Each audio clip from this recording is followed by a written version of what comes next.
In the 1990s, download speeds reached a maximum of about 56 kilobits per second. Approximately how many minutes would downloading a 4.2 megabyte song have taken at that speed? There are 8,000 kilobits in a megabyte. You can pause here and solve the problem before seeing the solution.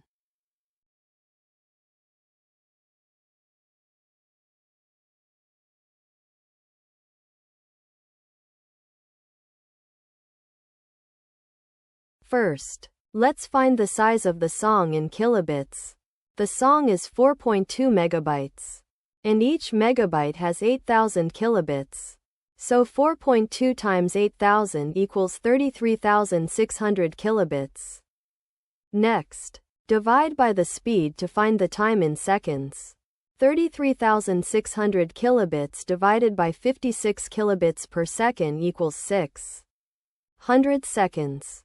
Finally, convert seconds to minutes. There are 60 seconds in a minute, so 600 divided by 60 equals 10 minutes.